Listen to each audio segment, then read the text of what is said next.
সকাল সকাল একটা দুরন্ত আপডেট, তুফানের একদম দুরন্ত একটা আপডেট নিয়ে চলে এসেছি বন্ধুরা। সিঙ্গাপুরে তো তুফান একদম কামাল করে দিচ্ছে, কি দুর্দান্ত অ্যাডভান্স বুকিং চলছে সিঙ্গাপুরে, তোমরা ভাবতে পারবে না।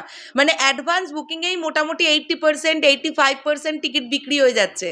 এবং তোমাদেরকে আমি গতকালই বলেছিলাম যে সিঙ্গাপুরে দর্শকের চাপে শো বাড়ানো হয়েছে, এত পরিমাণ দর্শকের প্রেশার।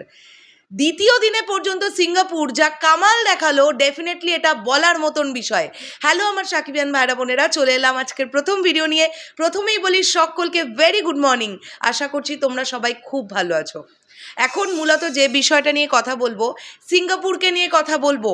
বন্ধুরা, ইন্টারন্যাশনালি এই ছবিটা খুব ভালো বিজনেস করছে, আমরা এই খবর অলরেডি পেয়ে গেছি। অলরেডি এই ছবিটাকে ইন্টারন্যাশনালি ব্লকবাস্টার ঘোষণা করে দেওয়া হয়েছে, হ্যাশট্যাগে লেখা হয়েছে ইন্টারন্যাশনালি ব্লকবাস্টার।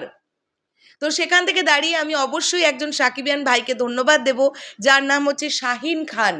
শাহিন ভাই কিন্তু সিঙ্গাপুর থেকে আমাদেরকে এই আপডেটটা পাঠিয়েছে। বন্ধুরা, তোমাদেরকে একটা স্ক্রিনশট দেখাই। দেখো, সিঙ্গাপুরে বিকেল 4:25 শো, এই পরিমাণ টিকিট বুকিং চলছে, এই পরিমাণ টিকিট বুকিং চলছে। এবং তোমাদেরকে আরও একটা স্ক্রিনশট দেখাই, যেটা দেখলে তোমরা বুঝতে পারবে। জাস্ট এটা দেখো, তুফান 6 জুলাই দ্বিতীয় দিনের শো হাউসফুল। গতকাল ছিল তুফানের দ্বিতীয় দিন সিঙ্গাপুরে, কেননা ইন্ডিয়া মানে ওয়েস্ট বেঙ্গল আর সিঙ্গাপুর সেম ডেটে রিলিজ করেছিল। গতকালের মানে দ্বিতীয় দিনের শোয়ের সিনারিও এটা ছিল, একটা সিট ফাঁকা ছিল ভাই, সব ভর্তি হয়ে গেছিল সব। মানে সিঙ্গাপুরেও এরকম দুর্ধর্ষ একটা রেসপন্স দেখতে পাওয়া যাচ্ছে তুফানের। এবং এটা তো দেখালাম সিঙ্গাপুর সিটি স্কোয়ার মলের আজকের রাতের 9:20 শো, অর্থাৎ গতকাল রাত্রি 9:20 শোয়ের এই সিনারিও ছিল। দেখো দেখো কটা মাত্র সিট তোমরা দেখতে পাচ্ছ, 8টা থেকে 10টা সিট বুক নেই, বাকি সমস্ত বুকড। এই হচ্ছে সিঙ্গাপুরের সিনারিও। দুরন্ত গতিতে সিঙ্গাপুরে চলছে কিন্তু তুফান, এবং সিঙ্গাপুরের অডিয়েন্সও খুব সুন্দরভাবে তুফানকে নিয়ে নিয়েছে, এটা আমরা বুঝতে পারছি।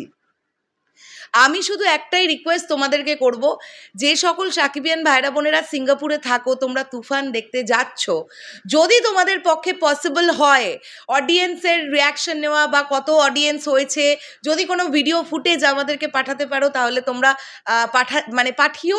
আমরা তাহলে অবশ্যই সেটাকে নিয়ে নিউজ করব, আমরা ডেফিনেটলি করতে চাই। অলওয়েজ তুফান নিয়ে পজিটিভ আমরা আছি, আমরা পজিটিভ থাকবো। এই ছবিটা ইন্টারন্যাশনালি খুব ভালো বিজনেস করছে, আনবিলিভেবল বিজনেস করছে। সিঙ্গাপুরের মতন জায়গায় কোনো প্রমোশনই হয়নি ছবিটার, তারপরেও এই যে মানুষের মধ্যে, এই যে বাঙালি অডিয়েন্সের মধ্যে, বাঙালি সিনেপ্রেমী মানুষের মধ্যে এই যে একটা এক্সাইটমেন্ট ছিল তুফান দেখবে তারা কিন্তু সেটা কার্যকর করে দেখাচ্ছে, আমরা দেখতে পাচ্ছি। ঠিক আছে, সো শেষ করলাম ভিডিওটা। এটাই ছিল আজকের প্রথম ভিডিও। এভাবেই তুফানের ঝড় চলতে থাকুক। সবে তো মাত্র দিন 20 হয়েছে, এখনো অনেক দিন বাকি। তুফান এখন সামনে অনেক দিন চলবে। সাকিব ভাইয়ার পরবর্তী সিনেমা দরদ যতদিন না রিলিজ পাচ্ছে, আমার ধারণা ততদিন তুফান কিন্তু সিনেমা হলে তুফান চালাবে। তোমাদের কি মনে হচ্ছে সেটা অবশ্যই কমেন্ট করে জানাও। দেখা হচ্ছে আবার খুব শিগগিরই নতুন কোনো ভিডিও নিয়ে। তাহলে এখনের জন্যে টাটা।